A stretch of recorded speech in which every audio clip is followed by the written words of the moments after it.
அனைவருக்கும் அன்பு வணக்கம். இதுவரை நமது பிரபஞ்ச தியான மையத்தின் சேனலை சப்ஸ்கிரைப் செய்யாதவர்கள் இந்த வீடியோவுக்கு கீழே இருக்கும் ரெட் கலர் சப்ஸ்கிரைப் பட்டனை கிளிக் செய்து சப்ஸ்கிரைப் செய்து கொள்ளவும். கூடவே பெல் ஐக்கானை கிளிக் செய்யவும். புத்தம்புது வீடியோக்கள் உங்களுக்காக காத்திருக்கின்றன. நன்றி.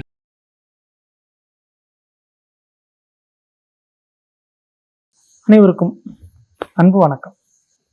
இன்றைக்கு நாம் ஆத்மநாதருடைய சந்நிதியில் எல்லாரும் அமர்ந்திருக்கின்றோம். இந்த வாய்ப்பை வழங்கிய இறைவனுக்கு முதலில் நம்முடைய நன்றியையும் வணக்கத்தையும் தெரிவித்துக் கொள்வோம். உலகத்தில் பார்த்தீங்கன்னா எல்லாத்துக்கும் ஒரு குறியீடு இருக்கு. இப்போ காவல் நிலையம் அப்படின்னா சிவப்பு கலர் வெள்ளை கலர் கலந்து ஒரு பெயிண்ட் அடிச்சிருப்பாங்க. ஃபயர் சர்வீஸ்னால் அதே மாதிரி அடிச்சிருப்பாங்க. அதே மாதிரி பார்த்தீங்கன்னா கோவில் அப்படின்னு பார்த்தீங்கன்னா அது காவியும் வெள்ளையுமான ஒரு நிறத்தில் அடிச்சிருப்பாங்க. அதே மாதிரி பார்த்தீங்கன்னா சர்ச் அப்படின்னா அது வெள்ளை நிறத்தில் இருக்கும், வெள்ளை பெயிண்ட் பண்ணியிருப்பாங்க. அதே மாதிரி டிராஃபிக்கில் பார்த்தீங்கன்னா பச்சை நிறம் அப்படிங்கிறது ஒரு அர்த்தத்தை குறிக்கும், சிவப்பு நிறம் அப்படிங்கிறது ஒரு அர்த்தத்தை குறிக்கும், மஞ்சள் நிறம் அப்படிங்கிறது ஒரு அர்த்தத்தை குறிக்கும். இப்படி எல்லாத்துக்குமே குறியீடு இருக்கு. இப்போ நம்ம ரோட்டில் போகும்போது பார்த்தீங்கன்னா நிறைய டிராஃபிக்கான குறியீடு இருக்குது. அதே மாதிரி மருத்துவமனைகளில் போட்டிங்கன்னா அங்கே சில குறியீடுகள் இருக்குது. நாம் கழிப்பிடத்துக்கு போனால் கூட அந்த இடத்துல கூட ஒரு குறியீடு இருக்குது. அது ஆண் கழிப்பிடமா பெண் கழிப்பிடமா அப்படின்னு தெரிஞ்சுக்கிற கூட ஒரு குறியீடு இருக்குது. அப்படி எல்லாத்துக்குமே இந்த உலகத்தில் ஒரு குறியீடு இருக்குது. அந்த குறியீட்டை வைத்துக்கொண்டு அது என்ன அப்படிங்கிறத நாம் புரிஞ்சுக்கிறோம். வேறு வகையில் சொல்லப்போனால் நமக்கு ஒரு விஷயம் அங்கே இருக்கிறது என்று சொல்வதற்கு யாரும் இல்லாத இடத்தில் நாம் என்ன பண்ணி வச்சிருக்கோம்னா ஒரு குறியீடு வச்சுருக்கோம். இப்போ ஒரு இடத்துல பள்ளம் இருக்குது, ஒரு வேகத்தடை இருக்குது. இப்போ அந்த இடத்துல யாரோ ஒருத்தர் நின்று, ஒரு போலீஸ் நின்று நமக்கு எப்போவுமே அந்த இடத்துல ஒரு ஸ்பீடு பிரேக் இருக்குதுன்னு சொல்லிட்டு இருக்க முடியாது. அதுக்கு பதிலாக நம்ம என்ன பண்ணுறோம், ஒரு போர்டில் ஒரு ஸ்பீடு பிரேக் மாதிரி ஒரு மேடான பகுதியை வரைந்து அந்த இடத்த நாம் ஒரு போர்டாக வச்சுருக்கோம். இப்போ நம்ம என்ன புரிஞ்சுக்கிறோம் அப்படின்னா அந்த அந்த குறியீட்டை பார்த்த உடனே, அந்த சிம்பிளை பார்த்த உடனே இந்த இடத்தில் இந்த வேகத்தடை இருக்குது அப்படின்னு புரிஞ்சுக்கணும். இப்போ யாரும் நமக்கு அதை சொல்கிறதில்ல, இந்த இடத்துல வேகத்தடை இருக்குன்னு யாரும் சொல்கிறதில்ல. அந்த குறியீடின் மூலம் நாம் அதை புரிந்து கொள்கிறோம். அப்படி இந்த உலகத்தில் எத்தனையோ விதமான குறியீடுகள் இருக்குது. ஆன்மீகத்திலேயும் நிறைய குறியீடுகள் இருக்குது.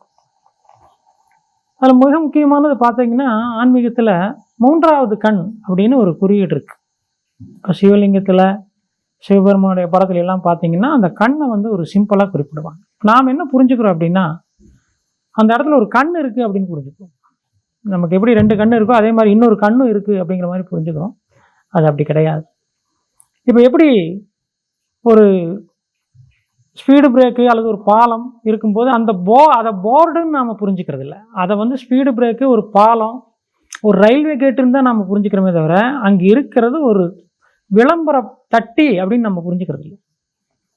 அப்போ அந்த குறியீட்டை நாம் எப்படி புரிந்து கொள்கிறோம்னா நேரடியாக அந்த இடத்துல அந்த போர்டில் ஒரு பாலம் இருக்குதுன்னு நம்ம புரிஞ்சுக்கிறது இல்லை, அந்த போர்டில் அந்த ஸ்பீடு பிரேக் இருக்குதுன்னு நம்ம புரிஞ்சுக்கிறது இல்லை. அந்த இடத்தில் இருக்கக்கூடிய வேறு ஏதோ ஒன்றை குறிப்பிடுவதற்கான ஒரு அடையாளம் தான் அது. அப்போ நெற்றிக்கண் அப்படின்னு குறிப்பிடப்படுற அந்த சிம்பிள் என்ன அப்படின்னா அந்த இடத்தில் ஏதோ ஒன்று இருக்கிறது, அதுக்கான சிம்பிள் தான் அது. இப்போ நாம் என்ன புரிஞ்சுக்கணும்னா கண் இருக்குது அப்படின்னா இந்த 2 கண்ணு மாதிரி அந்த இடத்துல ஒரு கண் இருக்குன்னு புரிஞ்சுக்கிறோம். இந்த உலகத்தை பார்க்குற மாதிரி அதை பார்க்க முடியும்னு புரிஞ்சுக்கிறோம். அப்படி கிடையாது. அப்போ இந்த 3வது கண் என்று குறிப்பிடப்படுவது எது அப்படின்னு கேட்டிங்கன்னா நம்முடைய விழிகள், இரண்டு பக்கமும் இருக்கக்கூடிய 2 கண்கள் பார்க்க முடியாத ஒன்றை பார்க்கக்கூடிய கண் என்று பொருள். இந்த 2 கண்களாலே காண முடியாத உயர்ந்த அந்த விஷயத்தை காணக்கூடிய சக்தி பெற்றவன், வல்லமை பெற்றவன், திறன் பெற்றவன் என்பதைத்தான் அது குறிக்கிறது. அப்படியெல்லாம் இந்த புலன்கள், இந்த 2 கண்கள் தாண்டி நாம் பார்க்கக்கூடிய விஷயம் என்ன? நம்முடைய கண்கள் காணக்கூடிய காட்சி எல்லாம் பார்த்தீங்கன்னா, பொதுவாக இங்கே நாம் பார்க்கக்கூடிய இந்த விஷயங்கள், பொருட்கள், வண்ணங்கள், அதில் குறிப்பாக இந்த வண்ணங்களை பற்றி என்ன சொல்கிறாங்க அப்படின்னா, இப்போ இலையை பார்க்குறோம்.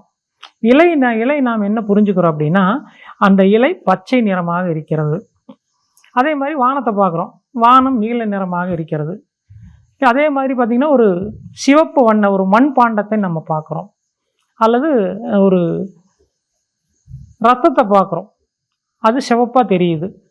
இப்படி நிறைய விதமான வண்ணங்கள் நம்முடைய கண்ணுக்கு தெரியுது. இப்போ நம்ம என்ன புரிஞ்சுக்கிறோம்னா, ஒரு இலையானது பச்சை நிறத்தில் இருக்கிறது. ஆனால் உண்மையிலேயே இலை பச்சை நிறத்தில் இல்லை அப்படின்னு சொல்கிறாங்க விஞ்ஞானிகள். அப்படின்னா அந்த இலை ஏன் பச்சையாக தோன்றுகிறது அப்படின்னா, இப்போ நமக்கு வர்ற அந்த வெளிச்சத்தில், சூரிய ஒளியில் 7 விதமான வண்ணங்கள் இருக்குது, 7 விதமான கலர் இருக்குது. அதில் அந்த இலையானது பச்சை வண்ணத்தை மட்டும் பிரதிபலிக்கிறது. இந்த நம்முடைய ரத்தம் சிவப்பு வண்ணத்தை மட்டும் பிரதிபலிக்கிறது. கீழே இருக்கக்கூடிய வேறு கருப்பு நிறமோ அல்லது நீல வானம் பார்த்தீங்கன்னா நீல நிறத்தை பிரதிபலிக்கிறது. மற்ற நிறங்களை அது பிரதிபலிக்க முடிவதில்லை. இப்போ பச்சையால் வேறு வண்ணங்களை பிரதிபலிக்க முடியாது, அது பச்சையை மட்டும்தான் பிரதிபலிக்க முடியும். அந்த 7 வண்ணங்களில் இருக்கக்கூடிய ஒரு வண்ணத்தை மட்டும் பிரதிபலிப்பதால் இலை பச்சையாக இருக்கிறது என்று நாம் புரிந்து கொள்கிறோம். இலை பச்சை அல்ல, பச்சை வண்ணத்தை மட்டுமே அதனால் ரிஃப்ளெக்ட் பண்ண முடியும். அப்போது நாம் என்ன நினைக்கிறோம்னா, இந்த இலை இந்த ஒரு வண்ணத்தில் தான் இருக்கிறது, அல்லது இலையினுடைய சொந்த வண்ணம் அது என்று நாம் புரிந்து கொள்கிறோம். ஆனால் உண்மையில் அப்படி அல்ல. இலையானது அந்த ஒரு வண்ணத்தை மட்டுமே பிரதிபலிக்க முடியும். அப்போது நாம் இந்த கண்களில் காணக்கூடிய இந்த காட்சி என்பது முழுமையானது அல்ல, இன்னும் சொல்லப்போனால் உண்மையானது அல்ல.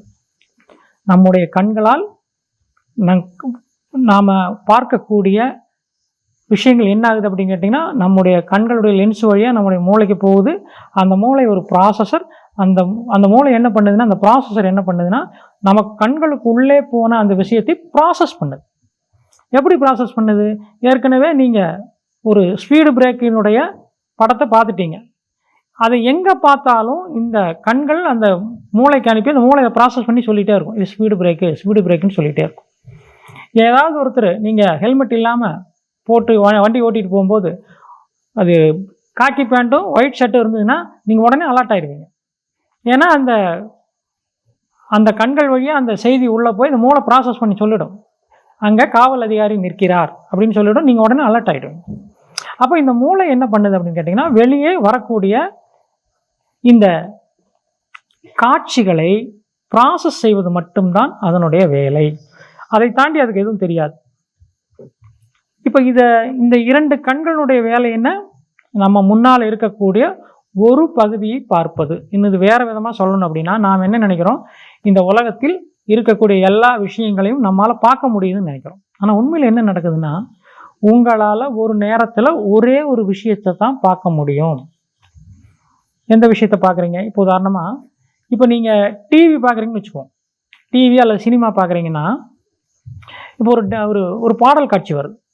இப்போ பிரபலமான ஒரு கதாநாயகி அது கூட சேர்ந்து நடன கலைஞர்களாலும் டான்ஸ் பண்ணுறாங்க. இப்போ நீங்கள் என்ன நினைக்கிறீங்கன்னா, நீங்கள் எல்லாரையும் பார்த்துட்டு இருக்கிறதா நினைக்கிறீங்க. ஆனால் உண்மையிலேயே நீங்கள் எல்லாரையும் பார்க்குறது இல்லை. நல்லா கவனித்து பார்த்தீங்கன்னா புரியும். ஒரு நேரத்தில் நீங்கள் கதாநாயகனை பார்ப்பீங்க, சில நேரம் கதாநாயகி பார்ப்பீங்க, சில நேரங்களில் தான் நீங்கள் கூட ஆடுற அந்த டான்சர்ஸை பார்ப்பீங்க. ஆனால் நீங்கள் என்ன நினைக்கிறீங்க, முழுமையாக எல்லாரையும் பார்த்துட்டு இருக்கிறதா நினைப்பீங்க. ஆனால் உங்களால் ஒரு நேரத்தில் ஒரே ஒரு விஷயத்தை மட்டுமே பார்க்க முடியும். இதுதான் இந்த சாதாரண கண்களுடைய நிலைமை. அப்போ இந்த 3வது கண் என்று சொல்லப்படுவது என்ன செய்கிறது என்றால், இந்த மொத்த காட்சியையும் காண்கிறது ஒரே நேரத்தில். இதுதான் அந்த சாதாரண ஊனக்கண்ணுக்கும் ஞான கண்ணுக்குமான வேறுபாடு. சாதாரண கண்கள், உதாரணம் வேறு வகையில் சொல்லணும்னா, ஒரு வாட்டர் பாட்டில் எடுத்துட்டிங்கன்னா, அந்த வாட்டர் பாட்டில் உங்கள் முன்னாடி இருந்தால், அந்த வாட்டர் பாட்டில் என்னென்ன இருக்குன்னா, அந்த பாட்டில் இருக்கும், அந்த மூடி இருக்கும், தண்ணி இருக்கும். இப்போ நீங்கள் அந்த பாட்டிலை பார்க்குறீங்க. இப்போ நீங்கள் அந்த பாட்டிலை பார்க்கும்போது நீங்கள் ஒரு நேரத்தில் எதை பார்ப்பீங்கன்னா, ஒன்று அந்த மூடியை பார்ப்பீங்க, இல்லைன்னா அந்த பாட்டிலை பார்ப்பீங்க, இல்லைன்னா தண்ணியை பார்ப்பீங்க. 3ஐயும் உங்களால் ஒரே நேரத்தில் காண முடியாது. ஆனால் இந்த மூன்றாவது கண்ணை பயன்படுத்தி நீங்கள் ஒரே நேரத்தில் அந்த முழுமையான அந்த பாட்டிலை காண முடியும். அதனால தான் முழுமையை காண்பதற்கு இந்த கண்கள் பயன்படுகின்றன அப்படின்னு சொல்லப்படுது. சாதாரண இந்த கண்கள் காணக்கூடியதும் முழுமையானது அல்ல, குறைகளோடு இருக்கக்கூடிய ஒரு பகுதியைத்தான் இந்த சாதாரண கண்கள் காண்கின்றன. ஆனால் இங்கே இருக்கக்கூடிய முழுமையை நீங்கள் காண வேண்டுமானால் இந்த சாதாரண கண்கள் போதாது, அதை தாண்டிய ஒரு பார்வை தேவைப்படுகிறது. அந்த பார்வை உங்களுக்கு வழங்குவதுதான் அந்த நெற்றிக்கண் என்று சொல்லப்படக்கூடிய மூன்றாவது கண். எனவே இந்த மூன்றாவது கண் என்று சொல்லப்படக்கூடியது ஒரு குறியீடு. இது நீங்க நினைக்கிற மாதிரி நெத்தியில் ஏதோ ஒரு கண் இருக்கு அப்படிங்கிறது அல்ல. இங்கே இருக்கக்கூடிய எல்லாவற்றையும் சாதாரண இந்த கண்கள்ல நீங்க பார்க்கும்போது உங்களுக்கு குறைகள் எல்லாமே தெரியும். ஒரு மனிதரை நீங்கள் சாதாரண கண்களை பார்த்தால் முதல்ல நாம பார்க்கறது என்னன்னா அவருடைய குறைகள். மனதாலே, அவர் நடத்தையில, அவருடைய உருவத்தில் இருக்கக்கூடிய ஏதோ ஒரு குறை தான் முன்னாடி வரும். அதுக்கப்புறம் தான் அவர்கிட்ட இருக்க நல்ல விஷயத்தை நாம பார்ப்போம். ஆனால் இந்த மூன்றாவது கண்கள் வழியாக அதை பார்க்கும்போது அந்த மனிதருடைய நிறை தெரியாது, குறை தெரியாது, முழுமையாக தெரியும். ஏனென்றால் அந்த இரண்டும் சேர்ந்து தெரியும், அல்லது அந்த இரண்டையும் உங்களால் பார்க்க முடியும். நாம் இப்போ சாதாரண கண்களில் பார்க்க விரும்புறது எல்லாமே அழகான விஷயத்தை தான் பார்க்க விரும்புகிறோம். அசிங்கமான, அருவருப்பான, நமக்கு பிடிக்காத, நமக்கு உடன்பாடு இல்லாத விஷயங்களை நாம் பார்க்க விரும்புவதில்லை. இது ஊனக்கண்ணினுடைய தன்மை. இந்த கண் என்னன்னா, இந்த கண் எப்போதும் தேர்ந்தெடுத்து கொண்டே இருக்கும். சிறப்பான ஒரு விஷயத்தை தான் பார்க்கணும், நல்ல விஷயத்தை மட்டும்தான் பார்க்கணும் அப்படின்னு செலக்ட் பண்ணிட்டே இருக்கும். ஆனால் இந்த மூன்றாவது கண் என்ன செய்யும் என்றால் எதையும் தேர்ந்தெடுப்பதில்லை. அது என்ன இருக்கிறதோ அதை அப்படியே பார்க்கிறது. ஆனால் இந்த சாதாரண கண் என்ன பண்ணுன்னு கேட்டிங்கன்னா, நார்மலாக நம்மகிட்ட இருக்கிற இந்த சாதாரண விழிகள் என்ன பண்ணுன்னு கேட்டிங்கன்னா, அந்த இரண்டு விஷயம் நம்ம முன்னால் இருந்தாலும், ஒரு அழகான விஷயம் இருந்தாலும், ஒரு ரோஜாப்பூ இருந்தாலும், ஒரு ரோஜா செடியில் ஒரு ரோஜாப்பூ இருக்குது. இப்போ நாம் அந்த சாதாரண கண்களால் அதை பார்க்குறோம். நாம் என்ன பார்ப்போம்னா அந்த பூ அழகாக இருக்கிறதுன்னு சொல்லுவோம், அந்த முட்கள் அருவருப்பாக இருக்கிறது என்று சொல்லுவோம். ஆனால் இந்த மூன்றாவது விழிகளின் வழியை பார்க்கும்போது அந்த முட்களுக்கும் அந்த ரோஜாவுக்கும் உங்களுக்கு வேறுபாடு தெரியாது. அது முழுமையான ஒரு செடியாக உங்களால் பார்க்க முடியும். ஆனால் ஒரு ரோஜா செடி நம்மால் முழுமையான செடியாக எப்பவுமே பார்க்க முடியறதில்லை. இன்னும் சொன்னால் அந்த ரோஜா செடியில் ரோஜா பூவை மட்டும்தான் நாம் பார்த்துருக்கோம், அதை தவிர நாம் வேறு எதையுமே பார்ப்பதில்லை. ஆனால் அந்த நெற்றிக்கண்ணாகி அந்த மூன்றாவது கண் என்ன செய்கிறது என்றால் அந்த செடியை ஒரு செடியாக பூவோடு சேர்த்து மற்ற எல்லாவற்றையும் பார்க்கிறது. ஆனால் சாதாரண கண் அந்த பூவை தவிர எதையும் பார்ப்பதில்லை, அந்த பூவை மட்டும் பிரித்து விடுகிறது. ஆனால் இந்த மூன்றாவது கண் என்ன செய்கிறது என்றால் அந்த பூவோடு சேர்ந்து மற்றவற்றையும் இணைக்கிறது, முழுமையாக்குகிறது. ஒரு காட்சியை அது முழுமையாக்குகிறது. எனவே இதுதான் அந்த மூன்றாவது கண்ணினுடைய மகத்துவம்.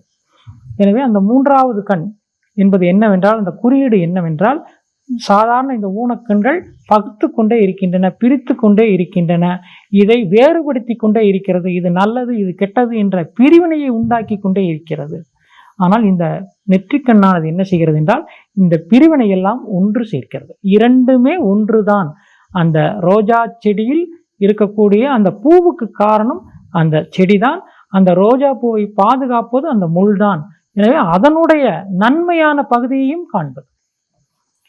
அதாவது ஒரு விஷயத்தினுடைய எதிர்மறையான விஷயத்தை காண்பது சாதாரண நம்முடைய கண்கள். ஆனால் அந்த எதிர்மறையான விஷயத்தில் இருக்கக்கூடிய நன்மையும் காண்பது அந்த மூன்றாவது கண் என்று சொல்லப்படக்கூடிய அந்த உயர்ந்த பார்வை.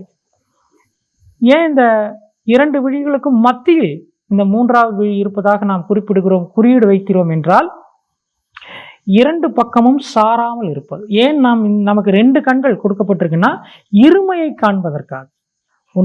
ஒரு கண் நல்லதை கண்டால் இன்னொரு கண் தீயதை காணும், ஒரு கண் மகிழ்ச்சியை கண்டால் இன்னொரு கண் துன்பத்தை காணும். இந்த இரண்டையும் மாறி மாறி காண்பதுதான் இந்த கண்களினுடைய இயல்பு. ஆனால் இந்த மூன்றாவது கண் என்று சொல்லப்படக்கூடிய கண்ணுக்கு இந்த பிரிவினை கிடையாது.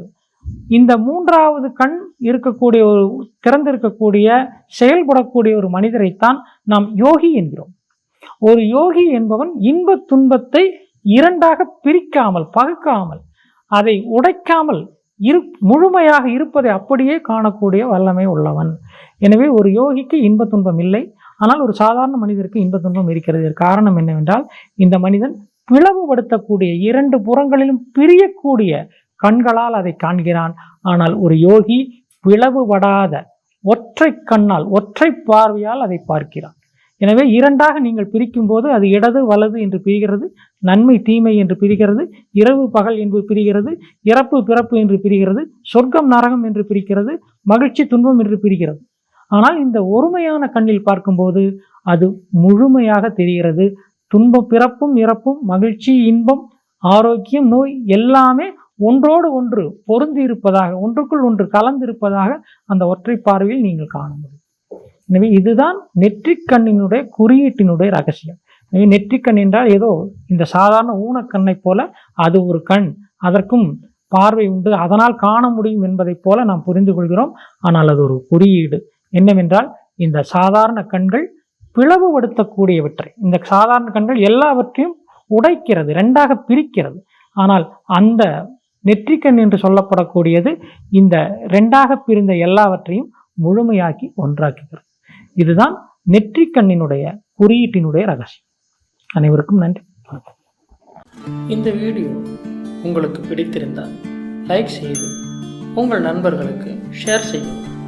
மேலும் உங்களின் மேலான கருத்துக்களை கீழே உள்ள கமெண்ட் பாக்ஸில் கமெண்ட் செய்யவும்.